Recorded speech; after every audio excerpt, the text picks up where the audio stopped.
A very warm welcome to you. It's a pleasure to have you join us again on Almond Finance and Wealth Reports this week. As you know, we are source for latest happening information in the financial sector of the nation's economy. My name is Faith Wade. On this edition of the program, we'll kick off by bringing you highlights of the press briefing put together by the Nigerian Ship Owners Association, NISA, where they briefed maritime correspondents on some of the latest developments affecting the association. Plus, we bring you highlights of the 5th Annual International Finance Conference put together by the Department of Finance, University of Lagos. The theme of the conference this year was the Nigerian Financial System and Inclusive Economic Growth and Development. Among the speakers were Dr. Lucy Newman, the Chief Executive Officer of the Financial Institutions Training Center, and a host of others. I urge you, as always, to sit back, relax, and spend this time with us, but all the details are coming to you after this break. Please stay with us.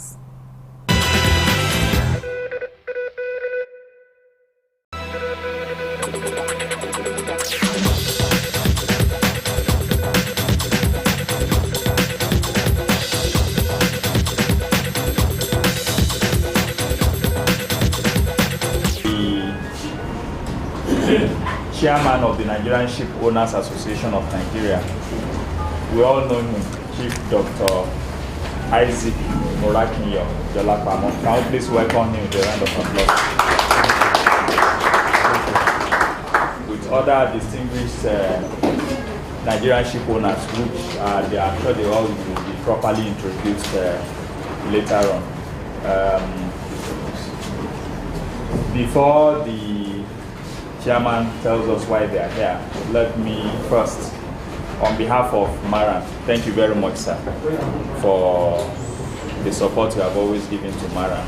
You know Maran too much. I'm sure more than even some of us who are members of Maran. So there is not much that I will say about the association.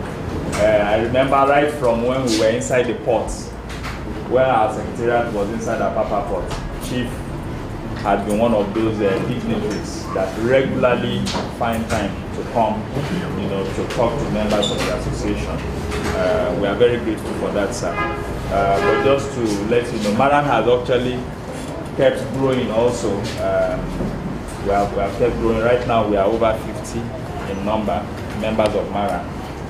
Anything you read in the newspaper or you see on TV or you hear on radio certainly emanates from this place, from members of the association. So we are here to be the eyes and ears of the maritime industry, to continue reporting the industry, and also point out the ills of operators and regulators. And we need the support and goodwill of stakeholders. We report stakeholders, but we also expect stakeholders to support what we do, to keep what we are also doing alive.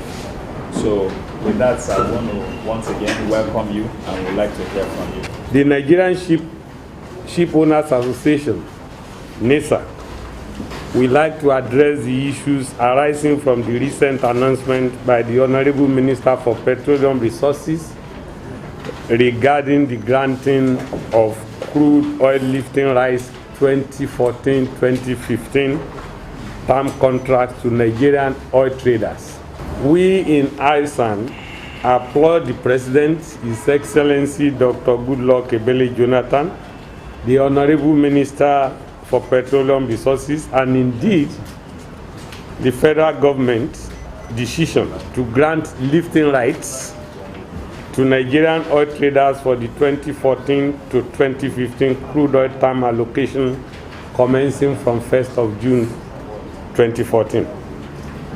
It is also gratifying to know that part of the conditions to grant the rights to lift Nigerian crude oil to the oil traders is that they must work with Nigerian ship owners for the carriage contract in order to develop the Nigerian shipping industry in particular and the Nigerian economy by creating employment for Nigerians.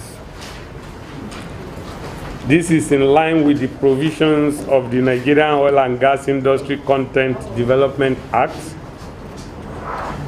2010, particularly the schedule on shipping, and fits roundly into the transformation agenda of the Goodluck Ebele Jonathan administration. This is what our association, NISAN, has always stood and advocated for all these years. However, it would appear that Nigerian oil traders that were granted the lifting rights, to the best of our knowledge, have not complied with the condition precedent concerning the engagement of Nigerian shipping companies. As far as our association knows, no Nigerian registered shipping company has been engaged by the oil traders for the carriage. We therefore humbly ask the Honorable Minister of Petroleum Resources to review the list of successful oil traders and publish the names of Nigerian shipping companies alongside the Nigerian oil traders.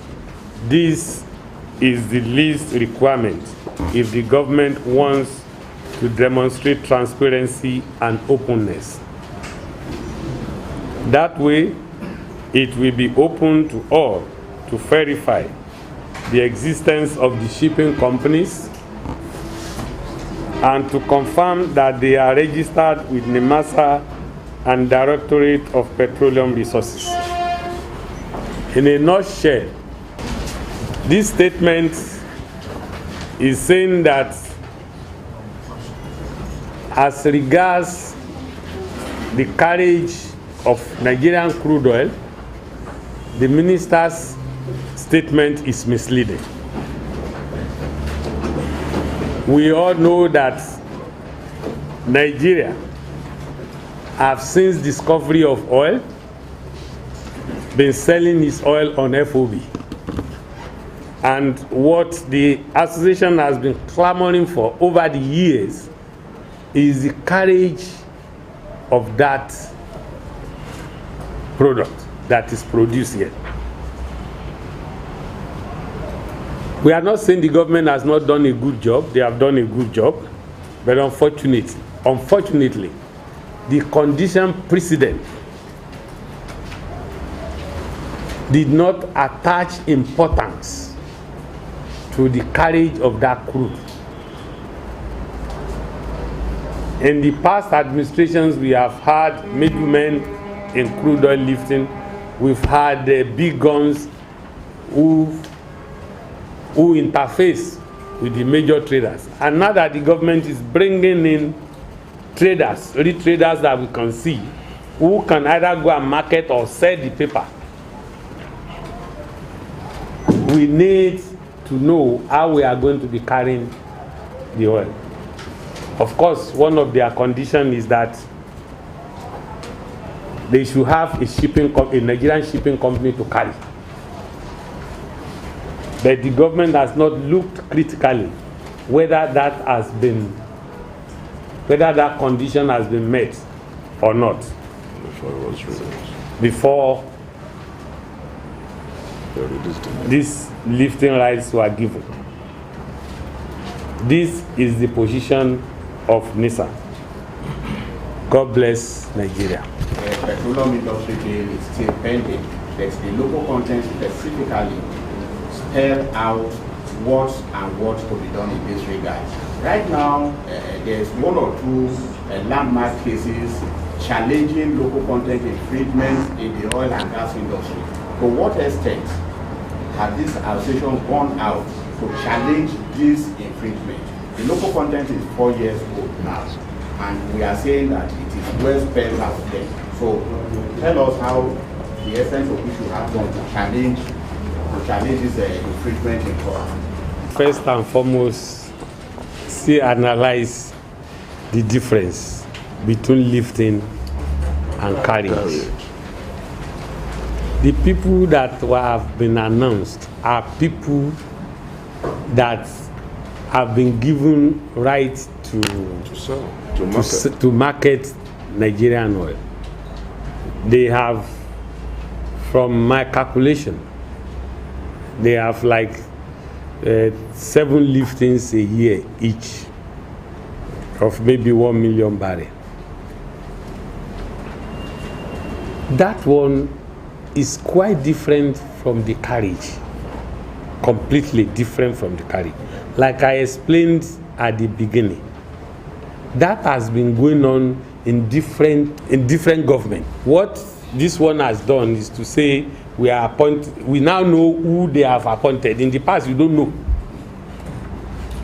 And you get 5 bill of lading for one single cargo that comes out of Nigeria, because you don't know who are the people that now we know the people. But the condition precedent to that should have been, if we are going to do this something, you must do it with Nigerian vessel. And the reference to 60% means it should have been done, that 60% would have been done by Nigerian-owned vessels. But what we are saying is that this has not been met, or we are not aware. If it has been met, let us know. I mean, these things are not small. But of course, before we came out with this statement, we've tried to contact the minister. I have personally made an effort to call as the chair of the association, and even text that before we can respond, let us understand ourselves, so that we don't, it's not going to be like a mud slugging thing. But of course, you know what government people looks like. Alex that talked about challenging. What do you understand our court to be today? It is about who is able to do it better than the other. We have in the past gone to court to challenge so many, but we have even gone further to present a paper to the president to say this is the situation, that inform the president to set up a committee that works for 1 year. But at the end of the day, some of those recommendations are said to be, don't think about it. From us, Almond, that is Sunday. I work for the Nigerian Insurance Association. This program is one of the best things that's ever happened to the insurance industry and the Nigerian economy at large. I won't miss it for anything. This program is one of the best things that ever happened to the Nigerian insurance industry and the economy at large. I've been watching this program for a while now, and I have more confidence in the future of our nation by what I see and through what I have been hearing through this program. I will enjoy everyone to watch it all the time. It's a good program.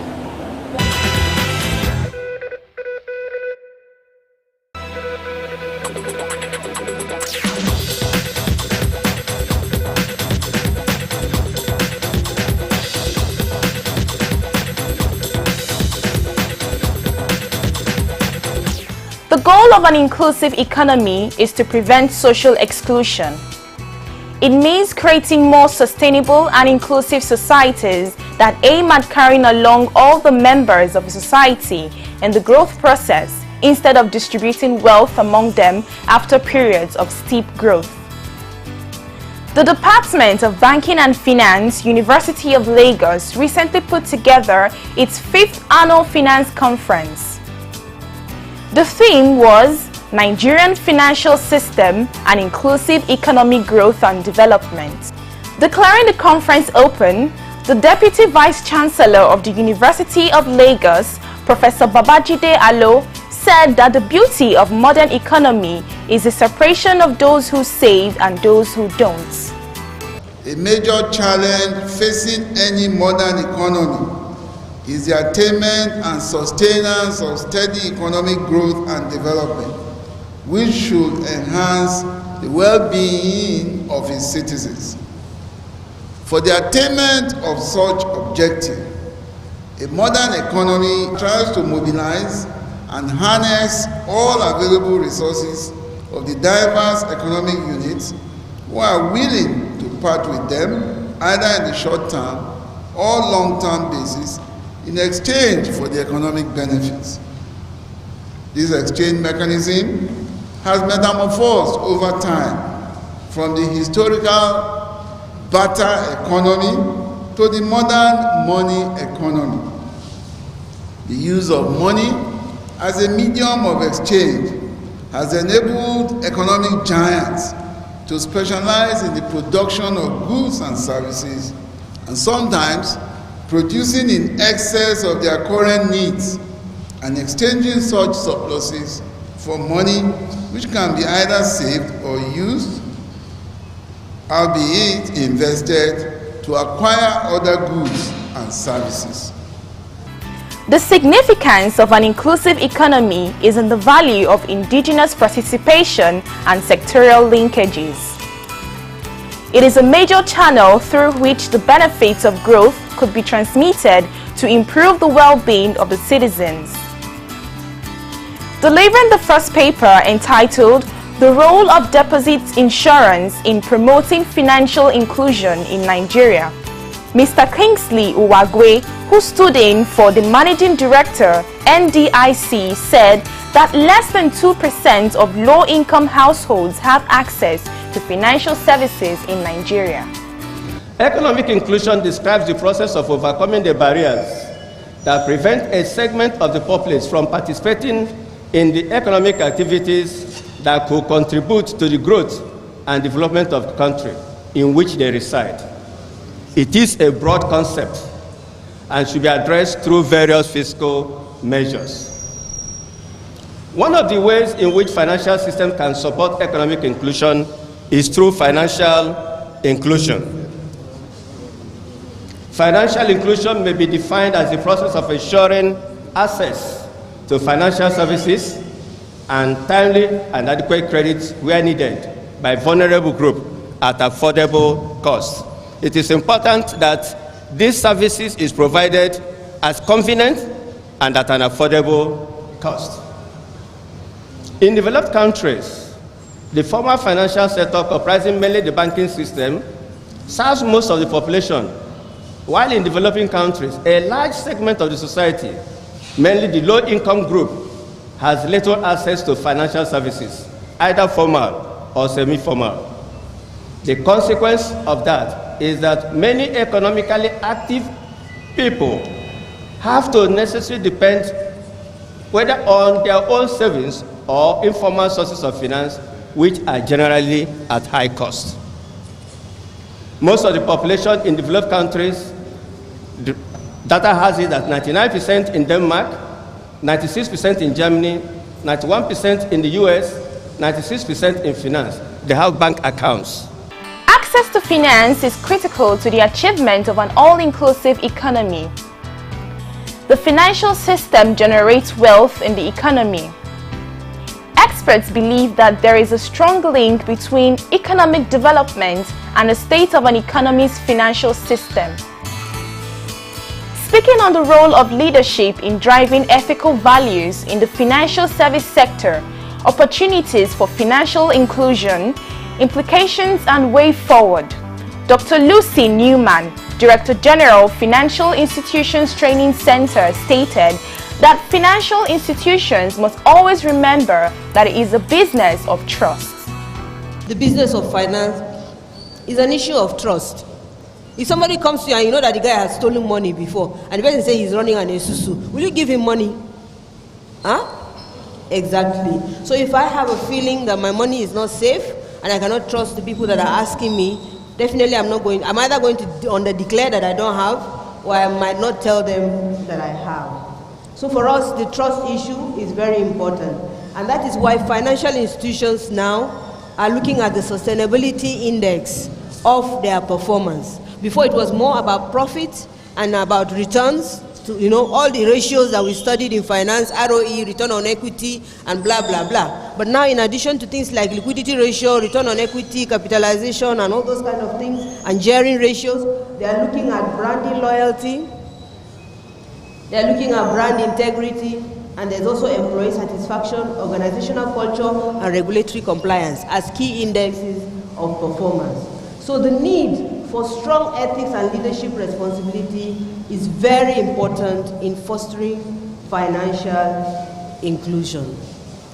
Speaking on the last paper entitled Achieving Inclusive Economic Growth and Development in Nigeria Through Micro, Small and Medium-Scale Enterprises, the Role of the Financial System, Dr. Ezekiel Oseni, Head Risk Management Division, Bank of Industry, said that to achieve inclusive economic growth, financial institutions must ensure that they don't shut the door of lending to small and medium enterprises through high interest rates. Presently, for us, especially in Bank of Industry, we have this fund, cement fund, we have REST fund. The REST fund, we call it the REST Intervention Fund, is also to stimulate activities in the agricultural sector. And the essence was to encourage people, to plant, to have rice plantation, and also to process rice plantation instead of depending on Thailand and other countries, feeding us with rice. When we have, good climate, we have the land, to plant those kind of produce. Then we have the Power Intervention Fund. That one is to stimulate the manufacturing sector because of the incessant power failure. Then we have several state government matching funds to stimulate, the micro and the medium enterprises in their various states. I've spoken about the small, medium, and enterprise. That's the MRF, which I said is about 500 million naira. And I've also spoken about the small and medium enterprise credit guarantee issued by the Central Bank. So, in conclusion, I want to submit that the Nigerian financial system, like another economy, is indispensable. Like any other economy, is indispensable to attain inclusive growth, economic growth in Nigeria. The financial system should be more supportive by avoiding lending conditions that will shut the doors against the micro, small, and medium enterprises. The financial system should also exhibit patriotism more often than capitalism by ensuring that the cost of borrowing, the monetary periods, and other conditions that have hitherto become burdens on the borrowers are addressed in favor of the economy. Like I've said, it shouldn't be profit for the banks. They should also demonstrate that that they want our economy to grow. The poverty level and unemployment rate in Nigeria require urgent and drastic measures that could generate the required impact through the critical sectors, the agri sector, the manufacturing sector, and mining. For Nigeria to become an all-inclusive economy, there must be a provision for a robust financial infrastructure at the local, state, and national level to support the business and vocational activities of the citizens.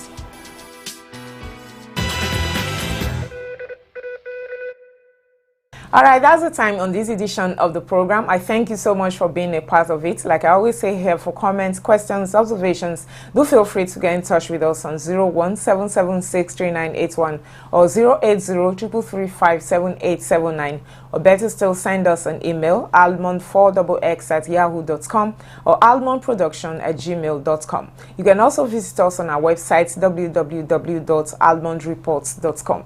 Like us on our Facebook page, Almond Finance and Wealth Reports, and view past episodes of this program on our YouTube channel, Almond Reports TV. Do not forget also to join us every Wednesday live on Niger FM 102.7 for our Pidgin English program called Waiting Insurance They Do Save. My name is Faith Uwode. Join us again same time, same station next week if you can for a fresh package of this program. Until then, from all of us here, it's goodbye.